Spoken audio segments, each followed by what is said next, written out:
Hi everyone, Jamie here with Sweet Pickins. Welcome to our home. I'm so glad you're here. So today we're going to do a ridiculously easy DIY that is going to go perfect with all your patriotic summer decor. Now I always say patriotic decor does not have to just be for 4th of July. Let's make it all summer long. And it doesn't have to be that traditional red, white, and blue. It can be different shades of the red, the white, and the blue. It could be a little more distressed. It could be muted. It doesn't have to be those big, bright colors. So if you have like a colonial home, or you have a vintage feel in your home, or you just have like nostalgia, or you love history, this DIY is for you because guys, it is super duper simple. However, you may have not thought about adding presidents to your decor. So I have these two printables. I have a Washington and a Lincoln. So these are going to be available on my website for you guys to download, shopsweetpickins.com. So how perfect is this, guys? We can intermingle these with all our decor. So I bought some super cheap frames. These I think were like $7, but man, they are actually super nice for $7. They are wood. You don't have to do wood. You could probably get even cheaper if you did plastic, but these are so nice and so hardy. I actually have to say, I'm pretty darn impressed. 8x10s, and I just did black. So I have two of those for each of our printables. Now what we're gonna do is we're gonna give it not just a plain black feel. If you like that look, that's fine. But these have a very aged, primitive, vintage, colonial feel to them. So I think these really need to be cohesive with the frame and not put it into a nice, perfect frame. So we're gonna just kind of make the frame a little more distressed, age the frame a little bit, just to give it that really nostalgic look that goes with these printables. So let me set one aside, and we're gonna take this apart. And I do have my Windex here and a paper towel along with some paint and my sanding block. And so we're just going to, as I'm dropping everything, I've been redecorating today. Our daughter has a mirror back here that we have to take up to her room, and she hasn't put it. She's actually moving back home, and so she's bringing stuff from her apartment back over here, and it just was sitting by my stairs, and it's been sitting by my stairs for a couple weeks now, and I'm like, okay, let's just decorate with it. So oh, I love the frame. I have to say, the frame on it is fabulous. It's simple, it's got simple lines, but it's like the perfect color, and it's like an 8-foot mirror. You could see it behind me, and so oh boy, when we have to get her room back in order, and she wants to completely redecorate it and stuff since she's coming back home, she's gonna want her mirror back. So I redecorated downstairs around this mirror. So what I think I'm gonna end up having to do is giving this back to her and finding another one, because I actually really like it. And a little trick, this is totally side note, a trick to adding mirrors to rooms is it first of all brings a ton more light. Natural light just bounces off all the walls, the ceilings, it just brightens it up. But you know what else it does? It makes the room look bigger. So you can see it just makes it look so much bigger than what it is. And gosh, I love mirrors. So we had a mirror here on the vintage buffet, and you can see the cubbies that I used for my Sweet Pickins marketplace. I decided to throw those up with our decor, and I could just, as I'm doing my videos, I could just use it from there. And yeah, so I decorate with mirrors. So I've got the mirror that was here that I've got to find a new home for, but I love adding mirrors because it just brings so much to a room. So don't ever underestimate a mirror or pass one up at the thrift store or a garage sale, because they're usually cheap. Don't forget, you can always paint it. Okay, back to the scheduled programming. All right, so we've got our frame here. So what I'm going to do is I want to take my sanding block and just do a little light distressing to this. Not a ton. And if you don't like this look, you don't have to do this. This is absolutely optional. You could literally just dump this picture into this frame, call it good, and make it perfect. So just by going over this, because I don't want to add too much distressing, just a little. So I like to do a little, wipe it off, and then go back in to specific places.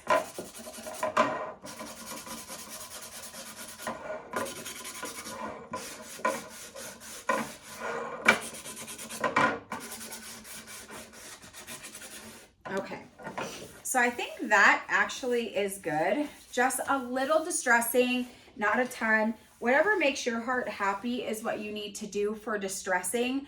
I don't always love to do a ton of distressing. It kind of depends on what it is, honestly. All right, so make sure it's all wiped off. So now I've got burnt umber, guys. If you guys don't know, burnt umber is my jam for doing faux distress details on anything.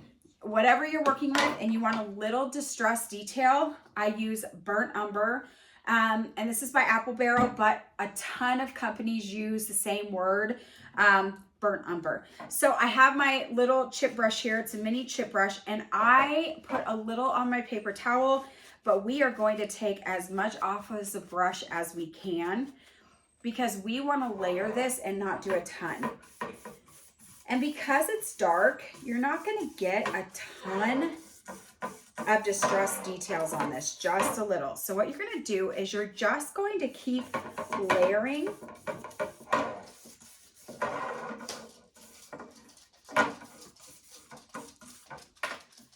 This paper towel soaks it up. I should have grabbed my plate. Okay, something's stuck. I usually use a plate, but I didn't grab it. I don't know. I just grabbed paper towel. Okay, so it works fine. So it's just about layering, and you do as much as you want. But the reason why I use a chip brush and not a traditional paintbrush, you guys know chip brushes are very imperfect. You can't really paint a piece of furniture or anything with this, but I love chip brushes for distress details because you could see the paintbrush is all wacky and all over the place and not perfect, and it just adds a little more just wonkiness to the paint and the color. Okay, so guys, you probably are not going to be able to see this. It's very light, it's very subtle, it's very simple, but you have just taken a brand new mirror. Let me come around. A brand new mirror, which looks like this, to this. You see the details on that? Do not look at my fingernails. I need to paint them. So if you guys don't know, I'm a manicurist. And so I had clients yesterday and my nails were polished. I tend not to put gels on because I'm always stripping furniture and doing stuff and it just melts them away anyway. But when I do nails, the acetone that I use just eats my polish off. So any acetone will do that. But you see the difference? Yeah, okay. So subtle details, little details, that's it. So if you distress with your sanding block, you're going to get an element of distress. If you add distressing with paint, you're going to get another element. And now you've layered. You've got your base color, whatever your base color is. Then you've got distressing, which will pull out different colors off the frame underneath the original color. And then you're going to add some distress details, and that's where you get this. And guys, it's already completely dry. When you distress detail, you're always using a dry brush. So, all right. So let's bring back in our frame. Guts is what I like to call them, the guts of the frame. So what I always like to do is I like to take my picture and I like to take the piece that comes with it and line it up. And if you put it up to the light, you really can see it super duper duper well. Okay, so now I'm just going to trim around it. All the puppy dogs are hanging out. Are you guys all relaxing? Hey, so Junior, we're just relaxing, and then George and Penny are down by my feet. They're so good when I'm doing DIYs, unless they have a ball. Then they're making all sorts of ruckus. Okay, so we just cut this out. So what I like to do is I actually like to put this back in. However, I do not take the printed side and put it behind. Sometimes you could see I flip it, put it behind. It just gives a little bit more. And if you put a light background behind a picture like this, honestly, I promise, it sounds crazy, but light reflects through, so it actually comes up a little brighter. So, all right, so we've got that. We've got our cardboard, and we've got our glass. We're gonna drop that in.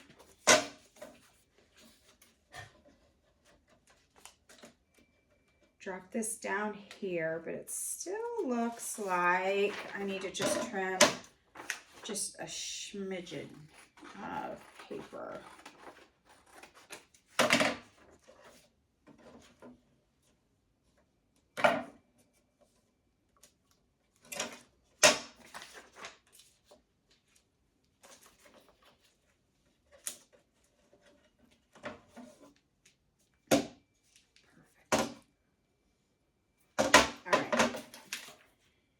So now we're going to take off all these stickers, because stickers behind stuff is not going to be seen. However, let's make it authentic as possible.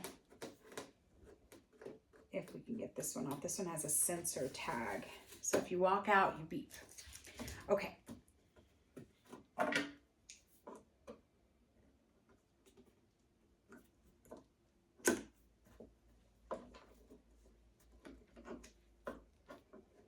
Alrighty, so here we go. Look at that. So it's got a lot of old feel to it. You can see my camera and all the things through that, but see the detail in the frame. So this is perfect. This is something that you can put on your mantle for all summer. This is awesome. So let's just clean this really quick. I don't want that to get splattered. And I only have one paper towel, so we'll use the other side of this one.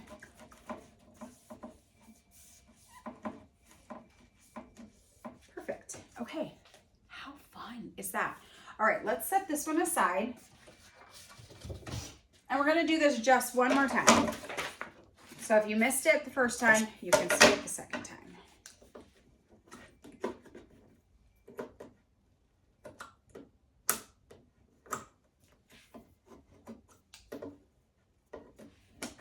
These are on here tight. Okay, so we're just gonna let's take out all the guts of this.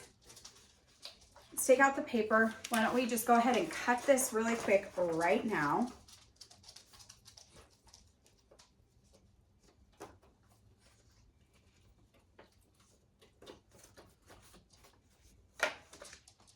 Perfect.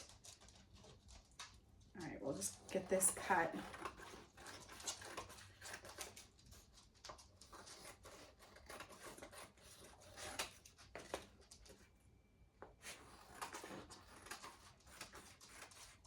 Okay, so again, you don't have to do both presidents, but I think it's great, honestly. All right, so let's set these aside because I don't want a ton of dust on there, because remember, we have to sand this first. So go ahead and sand. Now while I'm doing this, let me talk about this. This is a mini sanding block, also known as a gator. These are the best DIY tools ever.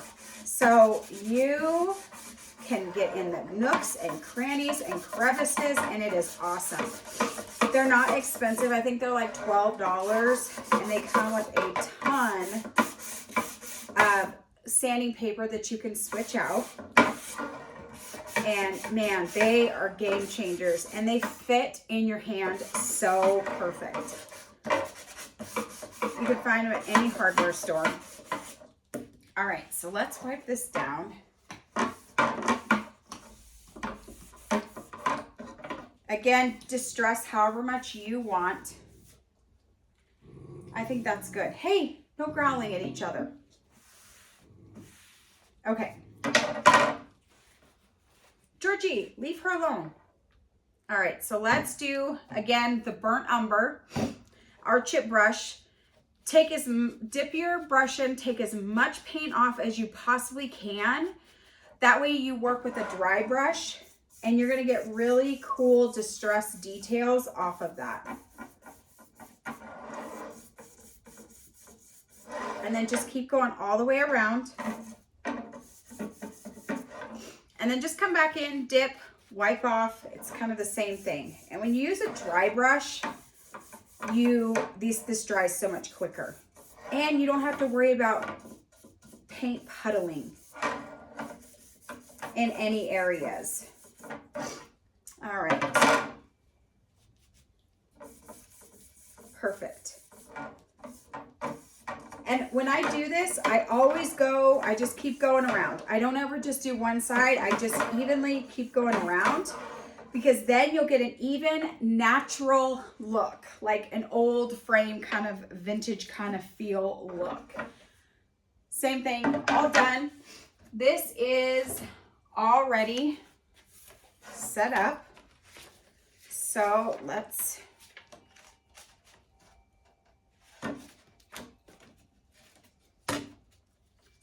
see if that works. That works perfect. Lay it down in. Perfect. So guys, this craft could take you 5 minutes per frame. And you don't have to do an 8x10.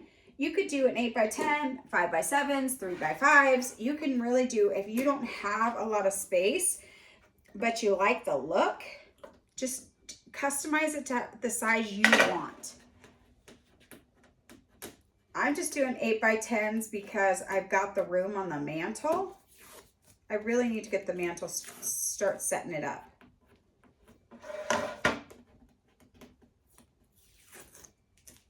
Okay, this one does not want to come off. All right, I'll have to come back in and get that a little bit. I take off my tags with the heat tool, so it's perfect. They come right off.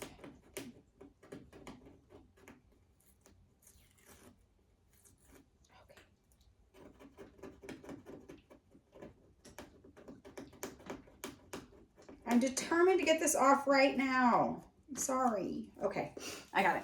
All right, so here we go. So here we have Lincoln and we have Washington. So let me come in close and just show you guys. You can see the distress details. How cool is that, right? I just think this is really neat. Obviously, I have other stuff on my mantle, but having this just blends in with all the vintage feel and everything. The thing is you don't have to do this with patriotic. You could keep this up year round and not do patriotic year round, because I don't know a lot of people that like to do patriotic year round. But you could do this and omit, after the season is over, omit this and just use it about decorating around everything.